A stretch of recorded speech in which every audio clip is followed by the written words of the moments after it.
So imagine you're some kind of entertainer, right? You get asked to perform somewhere. You're a singer, rapper, or whatever it may be, or even an actor asked to appear in a film, in a movie, TV show, whatever it may be. What would you expect to get in return? More than likely, some kind of compensation. More than likely, might be money. Some people might work for food, but whatever it may be, some kind of compensation. Sometimes you might do it for free.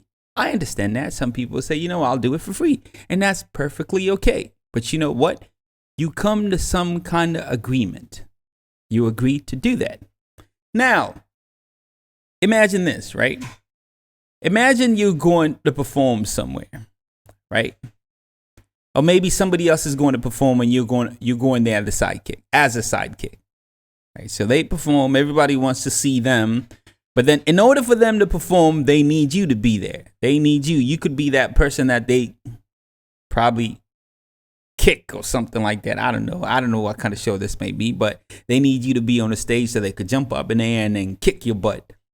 And maybe they're showing people that they could kick really well. Whatever it may be. All right. Understand that, right? So you're not the main attraction. Somebody else is the main attraction. But you being there, you're actually facilitating for that person to actually perform. The same thing is going to happen. You're going to ask for some kind of compensation, or you come to some kind of agreement. At least come to some kind of agreement, right? Right. Now this leads me to what's really happening in Africa. Well, it happens in a lot of places, but specifically right now, I'm going to be talking about Africa, about African sports, and to be specific, basketball. Let's start off with Dar es Salaam. Right. So I see players going out there and giving their all, and they're not compensated. They're told that, you get a chance, to be on TV, and yes, you get a chance to be on TV. So go out there and be the best. We'll make you a star. You be some kind of hero in your community. That's good and well. I like that. Makes a lot of sense. But is that what you really want?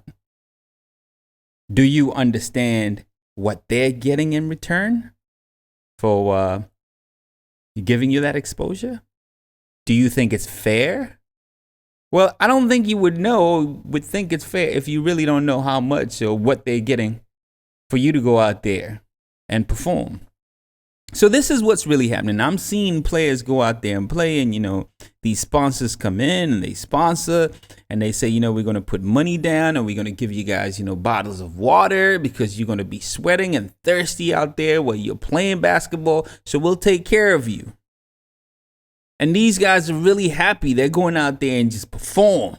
They're really happy, and man, they're dunking, they're shooting threes, all types of solvers, and I don't know, you name it, they're doing it at a really high clip. Well, maybe I'm exaggerating a little bit when I say at a really high clip, but all I'm saying, they're giving their all, right? That's what they're doing. And I am thinking, well, I'm sure a lot of some of y'all are thinking the same thing I'm thinking. How we are getting exploited. How players are getting exploited. That's all I could think of. I recall there was a time I was talking to somebody. I don't know if I should call him out. I don't know if I'm going to be putting him on the spot or whatever. So I'm just going to say player X. He's a player. Plays at a really high level, professional level. And he gets paid. But he comes to Africa and plays in Africa. And usually just does it for the love of the game and for the love of his country. That's what he does. And he doesn't get paid. So I am thinking, starting from the federation level all the way to the intercontinental level, these players get nothing. I mean, we look around the world and we've seen this thing happening everywhere. Heck, even NCAA right now. They're looking to be compensated. Heck, they're getting their pay, finally. But our players know. And this maybe we could say it's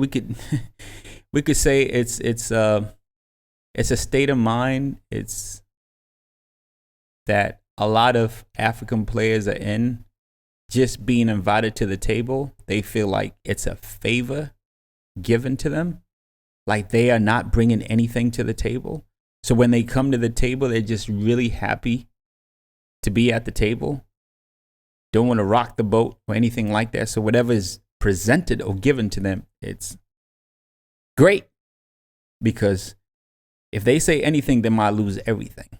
But the truth is, they're bringing something to the table. They're bringing a whole lot. That's why those people are at the table. They wouldn't be at the table with you if you're not bringing anything to the table. You got to understand that. You got to realize you are bringing something to the table. That's why you're sitting at the table. Nobody's going to waste their time to come sit down at the table with you and you're not bringing anything to the table. I mean, who do you think you are? Nobody likes you, man, unless you bring something. So understand that you are bringing something to the table. So when you sit there to negotiate, you're bringing something to the table. And you have to keep that in mind. It can't just be, oh, they're doing me a favor. Some saint or some savior just came down here. They like me so much and they like my people so much. They just want to do us a favor. That's why they're sponsoring this thing. And they tell you we're sponsoring you with this thing. And sometimes they give you these really nice jerseys and all that. Nike, whatever, Under Armour, whatever it may be, right? And you look at yourself, you look in the mirror and you're thinking, oh my God, I look great. They're giving me all these great gears and all that, shoes and all that good stuff. Heck, man, you look great. Now, why would you want to rock the boat? Why would you want to rock the boat if they're giving you all that? This is the problem. This is one of the biggest problems, I think. And that is why I believe we should have a players' union. I think federations should allow players to have unions. And then there should be an African, like Afro-Basket or whatever, Intercontinental Players Union. It's players. Players got to have a say. Players got to know what's happening behind the scene, and players got to have a say. If you're making X amount of dollars, heck, I think us as players, meaning if I was one of the players, if I was sitting at the table, I would say I think we demand X amount also. They should know, because right now, if you go online and you Google how much money players make or how much money FIBA makes, you would know. I just don't know. Afrobasket was great. I enjoyed it. But I was thinking, hey, man, how much money are they making off this? TV rights and everything. How much money are they making? How much money are the players making? Well, they're making zero. But how much money are they making for FIBA? Some people are eating. They wouldn't do this just for the sake of doing it, man.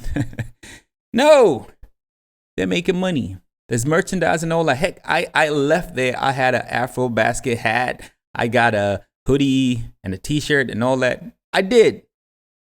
I was happy to be there. I was happy to be part of it. I wanted to get a, souvenir. I wanted. So all I'm saying is, why aren't the players getting anything? Why am I not hearing of a union? Why aren't players demanding to have a union? Why are African players? I mean, this thing has been going on forever, I think, from the 50s and all that, right? And you go to federations, different federations have come about. It's years. Why aren't players getting compensated? I mean, certain federations, yes, they're paying their players pretty well. But then those federations, those countries would not be champions in Africa if they don't get to play with other countries. So you need other countries. You could be that sidekick I was talking about earlier, whereby, somebody's performing out there and they need to kick you, right? So in order for a certain country to be a champ, they need you. You need to be out there so you can get your butt kicked. So you're actually providing a service. You're You're enabling those champions that get so much money. Well, some of them do get money, like I said. Now, let's not say so much money, but some of them do get money. You're enabling them to get money. So you are providing a service, and you should be compensated for that. That's all I'm saying. A players' union. I mean, I want to hear your thoughts. You tell me what you think.